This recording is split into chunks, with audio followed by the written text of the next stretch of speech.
Prague is known as one of the most beautiful cities in Europe, but when David learned he had to go to Prague for 6 weeks with his job, well, we weren't that excited. We were juggling a big move to London and 2 new jobs, and truthfully, city breaks aren't really our thing. But Prague had other plans, and we had no idea what we were in for. And honestly, it was a dream.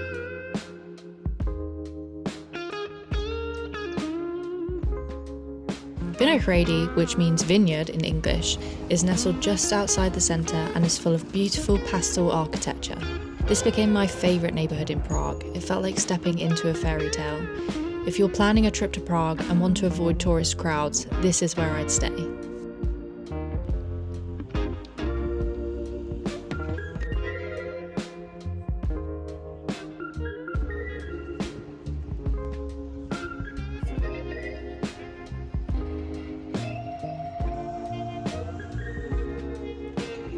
Prague parks genuinely blew us away. They were some of our best discoveries in the city.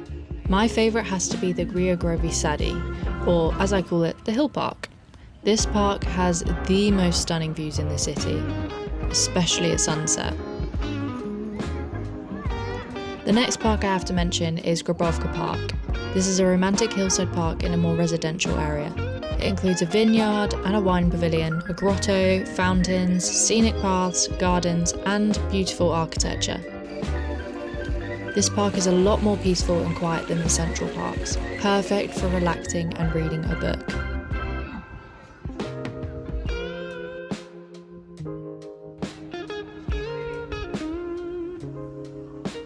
Across the river, we climbed up the beautiful slopes of Petrin Gardens. This park is just west of the castle, and although it's a steep climb, it offers stunning views over the city. The park segues into the lesser town, the castle, and Charles Bridge. The lesser town has this romantic old world charm and is home to embassies, artists, and the famous castle. Prague Castle is the largest ancient castle complex in the world, founded in 880, with various additions throughout time, making it super interesting architecturally. Although we did find it funny that Starbucks had nestled its way into the grounds. The royal gardens are also worth a wander for external views of the castle.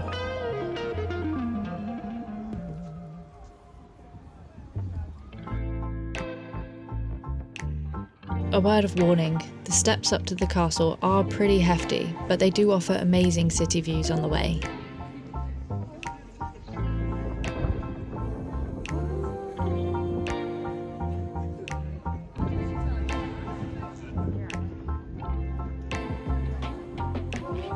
The Lennon Wall is also nearby here and was founded after John Lennon's death. It symbolises resistance and free expression during Prague's communist rule, which ended in only 1989.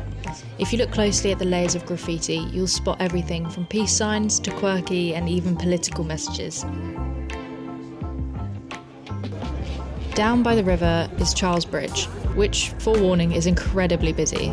This 14th century bridge connects the lesser town with the old town.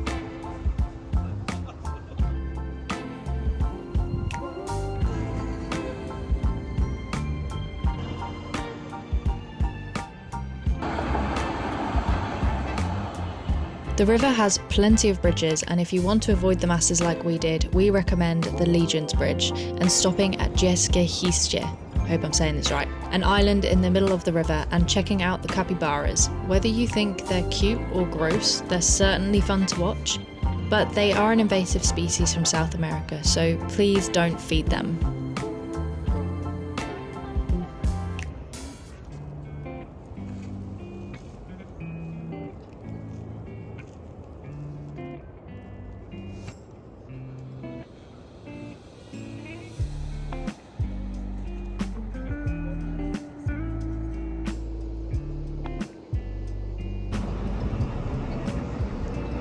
The trams in Prague really set the tone of the city, and they're everywhere, all the time.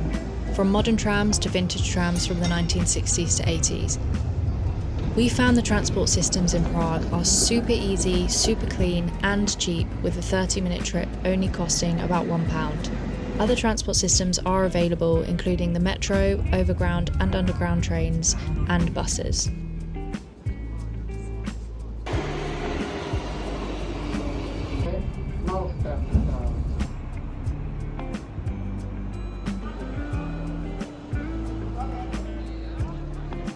The Old Town in Prague, also known as Prague 1, is an absolute fairy tale. Prague was untouched by World War II bombings, so it remains a very authentic medieval city centre.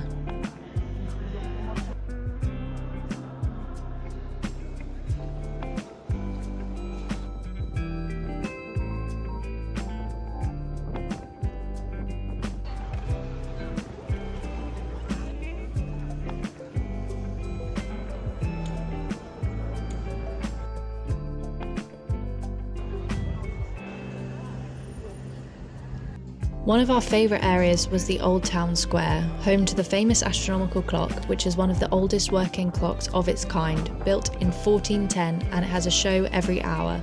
There's also the Tyne Church with these gorgeous dramatic twin towers, as well as the Baroque St Nicholas Church and the Jan Hus Monument.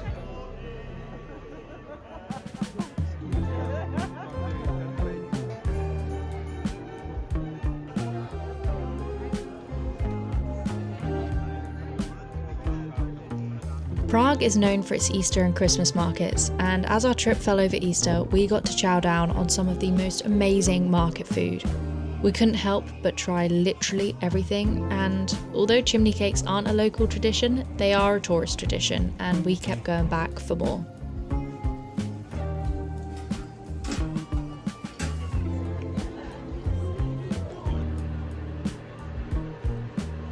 Talking of food, the culinary scene in Prague really took us by surprise. I had lunch almost every day at Coffee Corner, a delicious cafe by Grabovka Park. I absolutely adored it here. I lived my brunch book girly life in peace. The food in Prague was super diverse, creative and fresh, with so many options for any dietary preference.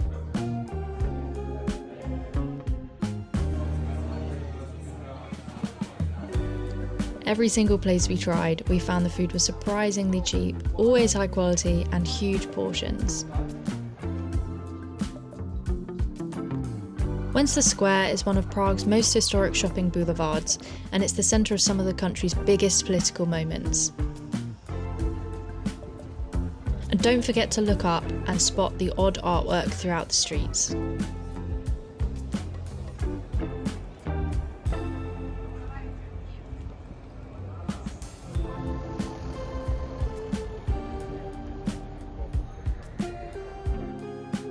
These are just glimpses of Prague, a city that surprised us and left us wanting more. Let me know if you've been or have any questions from your own trip. We'd love to hear from you. Agra,